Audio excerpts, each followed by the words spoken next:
So how can regular folk confront their anxiety? First of all, there's no such thing as normal folk.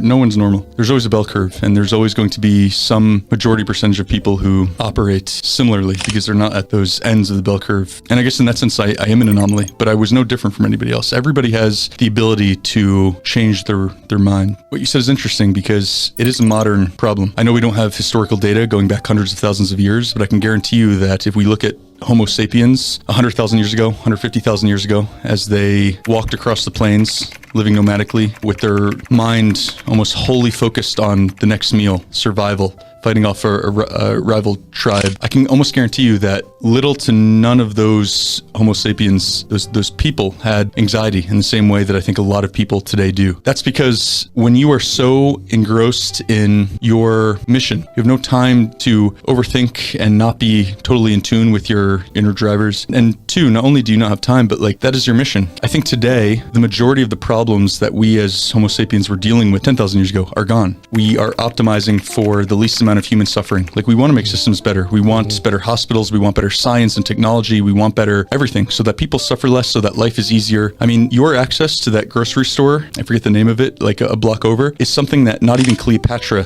who like at her time was the most powerful person on the planet, had. Even if she wanted to spend every last dime she had, she could have never had that access that you have today as that everybody in the city has access to. It's crazy. But I think all of that change has led to this society where people now have a lot more free time to think about things too much, overthink, to get confused about what their priorities are. So yes, it's made life significantly better, but now people are living in that state. And I think that the first step is like realizing what I just described and really, really understanding that that's a reality we're in. It's my reality, but I like to think that, I don't feel any levels of anxiety, even though I live in the same reality that you do as someone who does feel anxiety. The hardest thing you can do in life is to be truly introspective and dig deep within yourself, because everything in our brain is set up so that we have these safety mechanisms.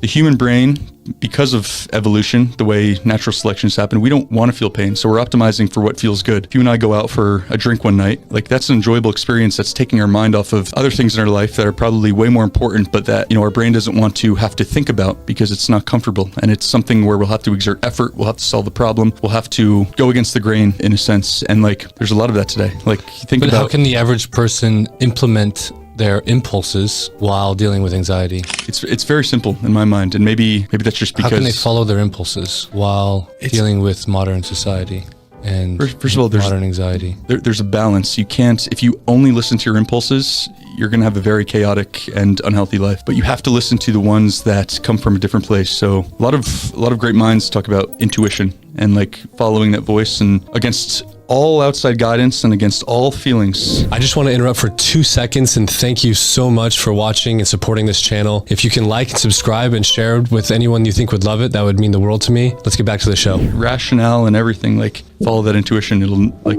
Steve Jobs again in that Stanford commencement speech said, it will never lead you astray. Listen to your heart.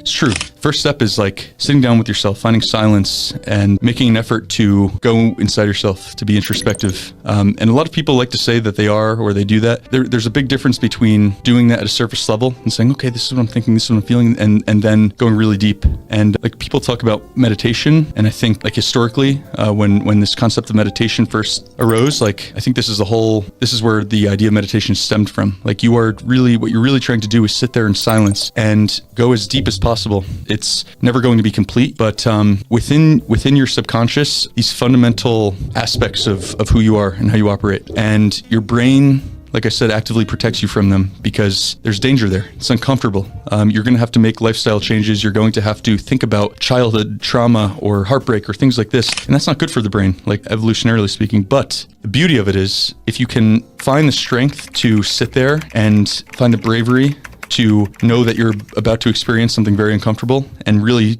talk to those parts of yourself and bring them from the depths of your subconscious up to the surface of your conscious mind, your life will never be the same. And there's no one recipe that works for everybody. For me, these things are buried very, very deep. So I know especially through that row. Like I figured out that I have to do very intense and demanding things to access these. There's a reason monks used to go into caves, sensory deprivation. There's a reason people like float tanks. There's a reason people like psychedelics, or people like just talking to a therapist or talking to a friend. Like no two people are the same, and there's always going to be an avenue to get there. And that's really it. Find the tool that enables you to get to that place. I think for me, it's obvious what those tools are.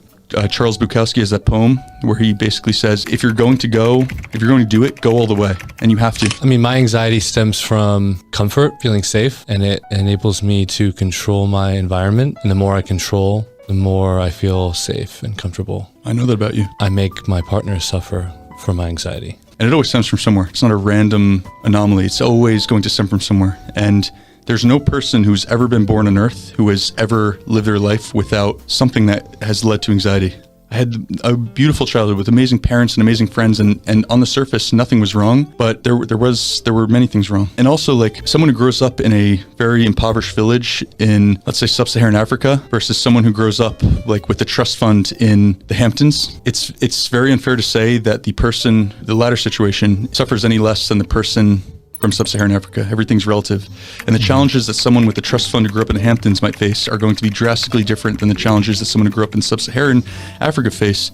But the level of suffering, I think, is pretty constant across the board. It's all just relative. I think that, I said that the point of life is suffering. I think that, like, there's a reason that humans are innately drawn to hedonism, to going out and having fun with your friends and partying, to, escapism. That's good, because it brings us instant gratification and immediate joy, and that feels good. It releases chemicals in the brain that allow us to operate as we should. But suffering is where transformation happens. I genuinely love people because I feel like I've learned how to put myself in their shoes, and although I'll never understand it like they do, I make a very strong effort to, like, imagine what their life must be like down to the finest detail. Oh, that's beautiful. Yeah. If you could do that, if everyone could do that, there would be no wars and no pain in the world, because, like, all anybody wants is love. And I think the suffering and anxiety builds a need that we develop when we're around 5 or 6, and then we wake up and we have to fulfill that need every day. So I think the most suffering individuals are the most successful as well. I agree.